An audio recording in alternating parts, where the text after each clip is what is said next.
The Bengals continue to be just the biggest group of morons and scumbags when it comes to handling player contracts out of any team in the NFL. And Bengals fans, I'm sorry for you guys. Your franchise is awesome. Your ownership group, the direction of this team is terrible. Currently, what's happening with Shemar Stewart, none of it's his fault. He is handling this as perfectly as he could. He's showing up. He's getting the mental reps, but he's not participating in practice deliberately because of the fact that the Bengals are not budging on changing the language of his contract. Now, you're wondering, what the heck could he possibly be wanting to change? The Bengals' initial offer to Stewart included a low percentage of his salary as a roster bonus than what was given to Amarius Mims last year and also the number 17 overall pick in 2024. Now, Stewart's camp reviewed the offer and thought that this was well below market standard, and that was kind of what created the snag. The combination of the roster bonus and also the lack of safeguards that were put onto this, where they're trying to protect themselves on having to pay him if he gets suspended, if he runs into trouble, injury, all of those things. The Bengals are attempting to add this, like the first time that this ever happened, they're trying to add a clause that voids future guarantees that were not present in past contracts. So they're trying to set a precedent with Shemar Stewart's contract, and Shemar Stewart and his representation are going, why the hell are you trying to do this with us when other past players were not asked to do the same thing? From his perspective, he's not demanding more money or anything. He's only asking for the contract terms to be the same as what the Bengals first rounders in the past have received. And he even spoke to ESPN saying, I'm not asking for anything crazy. I just want things to be consistent. I just want consistent language as in the past contracts. We already talked about Trey Hendrickson.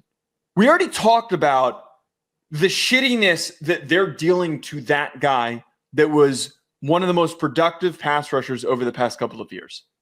Now they're doing it again at their most important position when they don't have any talent on their defense. If this is happening twice, if this is happening twice in the same offseason span where you're getting dirtbaggy and sleazy and shitty with the language of a contract and the specifics of a contract and trying to completely cheap out on your players that are representing your team, you need to look in the mirror. I don't know who is responsible for making these decisions. I don't know. But whoever it is fucking sucks. They suck. How can you do this twice now? This is an abomination. This is awful. This is unbelievably ridiculous. And I have done a lot of digging into this. I'm not going to sit here and say, like, maybe there's something I'm missing. It's pretty clear who's at fault. It's not the players. It's the organization. It's incredibly frustrating because the Bengals have promise. And this is something you would expect from a bottom feeder team, a cellar team, someone in the basement, a team that hasn't been able to get right forever. What happens to the Bengals? They luck out. Washington blows it. Cincinnati ends up with a number 1 overall pick in 2019. They get Joe Burrow. Look what happens there. We got a franchise guy. Yep. Oh, next year, what do we get Joe Burrow protection, or do we take a risk and get him a receiver in Ja'Marr Chase? Oh, we're going to take the risk and get Ja'Marr Chase. Best receiver in the NFL. Holy shit, can you believe that, people? It worked out. Oh, do we need a wide receiver too? Why not? We lucked out with Ja'Marr. Let's get T. Higgins. T. Higgins was before Ja'Marr Oh, Chase. he was? Yeah, oh, okay. Well, you got both of them. You got Burrow, and then you've had an offense that could compete with any defense in the league. And you have built something the right way. And for some reason, the last couple of years, you decide, hey, here's this nice little cake I've been baking. I'm going to start pissing on it. I'm going to start pissing on the top layer. I'm going to start pissing on the middle layer. And then that base layer, that Burrow, Chase, Higgins layer, I've been trying to piss on it, but I can't really do that yet. You are building a perfect cake, and you cannot stop stomping on it. The Bengals should be good. They should be a great story. This should be a team on the rise that is completely in on talented player that we drafted, talented defensive player that we've grown in-house to be a sack leader this past season. And you completely mismanage it every step of the way, and you're blowing it. You know how short a window is in the NFL. It is short unless you have a top 3 quarterback. And guess what? At times they do have a top 3 quarterback, and the window is still closing. How does that make sense? We are watching a prime get trimmed at the stem, and then eventually is going to get to that rose at the end. And Joe Burrow is going to be 33. And then you're going to be or sitting he's here going to be pushed away happened? like staff. Yeah. Like, this could be a total Lions situation where it just kind of comes full head of, I can't keep doing this. Send me elsewhere. And these are the moves. This Stewart stuff, this Hendrickson stuff. This builds the groundwork. Exactly. This is where the collapse starts. First of all, not having Shemar Stewart participating in early offseason workouts and the training plan is really bad because Shemar Stewart was unproductive in college and has been deemed this super high upside, high potential elite athlete that needs work. You have a new defensive coordinator now, Golden Shemar Stewart. If you're not going to pay Trey Hendrickson and you're going to move him, Shemar Stewart needs to have a good first year and needs to have a first great 2 years in his NFL career. He needs to look like the future. He needs to be on the field right now. And anyone who wants to talk about it's just a couple of weeks, that stuff is so important for rookies to not have any snags. But the thing that bothers me the most is the disrespect that they are now starting to show that they're throwing towards their players. The mishandling of T. Higgins' contract was the first step in this. The decision to just not communicate with Trey Hendrickson is gross. A guy who has been so important for your team's success and has been the only bright spot. I saw some TikTok clip that had 100 likes on it that really pissed me off. Some moron was trying to be like, well, when you're on the worst defense in the NFL, it makes it easier to rack up all those sacks. I'm like, that's a dumbass argument. Yeah, that was what I almost said. Was that on one of ours, or no, a comment? No, that was a random clip that I don't know, it was either someone else's podcast or something like that. It was like a total no-name show, but that was an argument. I didn't even know that people had an opposite perspective argument supporting the Bengals. It's the equipment's too expensive. It's not expensive enough, man. Yeah. Oh God, they need to lock these mics up, and you should be. I'm for everyone. I'm for everyone trying to start a podcast, but that was a bad take. That was a bad take. The worst part of this now comes to full head where they're literally trying to create new contract language for them to be able to use going forward that voids future guarantees based on if something goes wrong during his rookie contract.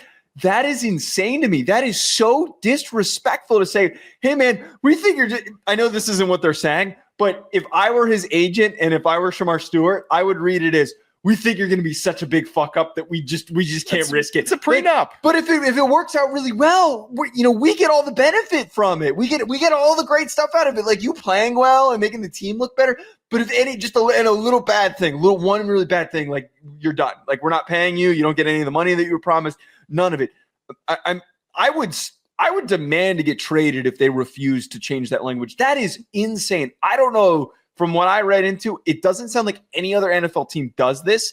This is incredibly rare, and this is just dirtbag of all dirtbag things to do to try and screw a player out of money that he's supposed to be guaranteed. Rookie contracts are supposed to set guys up for the foundation of their careers. If a guy is clear-headed and he has no track record of mistakes in college, you shouldn't be issuing this to a guy. I really hope this goes all the way up to the NFLPA and them stepping in and saying, this is gross. They should. This is incredibly gross. And I reiterate and repeat, whoever the moron who is in charge of these decisions with these contracts needs to be out. And I'm sure it's some family member of ownership that's the one who's in charge of it.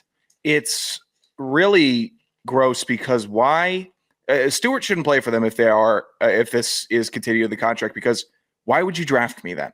Like, why would you draft someone else? If this is going to be, I'm your number one pick. Don't draft anyone. Don't draft that. Exactly. Put a bunch of cones out there. Don't own a freaking team if you're going to have this mentality. If you're so risk averse and you literally cannot, you're trying to language it up with all these guys that could be playing for other teams on a regular risk acknowledged contract because it's a sport and it's football and it's humans colliding with each other at 20 miles per hour in gladiator armor. You shouldn't be involved in this sport if you cannot willingly take a risk on a player without a bunch of conditions applied, especially if he's got a clean track record. Like, why would you draft them then? Why are you in the business of drafting players to your team that don't draft them? Draft anybody else. Draft a fifth rounder in the first round that would take this deal because he would be a fifth rounder. If you really want to start manipulating it, reach. But if the market is deeming Shemar Stewart as a guy that's in the first round, should be taken in the first, let's say 40 picks, just if you're not a big Shemar Stewart fan, I think you would say he could be taken in the top 40. This is not the treatment that should be bestowed onto a guy where everyone knows the risks of football. Yeah. And Cleveland is trying to game that system. It's stupid. And it's really against the entire, it's against the entire tone of football and how everybody has been working within the sport for the last 50 years. It's not how you operate. I think in like Bill Belichick's roster building philosophy is the exception to this. The best franchises are player first. They reward players when they succeed. They rally around them. They want to broaden their horizons. They want them to be a part of the foundation, those that are succeeding. It feels like all of the Bengals roster building decisions, contract decisions, they're treating them not like humans. They're not. They're straight up not. The Trey Hendrickson and Shemar Stewart and past T. Higgins issues have been them not viewing them as these are young human beings who are trying to build careers for themselves that are so gifted that have a chance to help rally the city and the franchise. I will stand by this. I really think that the Cincinnati Bengals ownership might be the worst in the NFL. And there's some really bad situations. There's some not great ones that are less in our faces. I think that we've been masked by the fact that we all love Joe Burrow so much. We all love Jamar Chase so much. We all love a lot of the things about the players on this team so much. But the ownership is holding back what could be the most exciting team in the NFL in a city that loves football. It's a team that should be a playoff team every year in the AFC. And there really shouldn't be a question about it. And if you want to throw in a year of odd play or injury every now and again, that's what would happen if you have in a stretch of 10 years with a primo quarterback. It's not going to be 10 years of perfection. But when you are on the precipice of being a team that could win a Super Bowl, the biggest, the best trophy, the most important trophy in all of sports, FIFA World Cup, suck it, Stanley Cup, hold the wood, MLB trophy, doesn't matter. It's the Super Bowl trophy. It's the Lombardi trophy. If you are a team that has the real option, the real ability to go and do it, and your ownership is standing in the way, it's got to be the biggest gut punch you could get as a fandom. Because, I mean, that is a pain.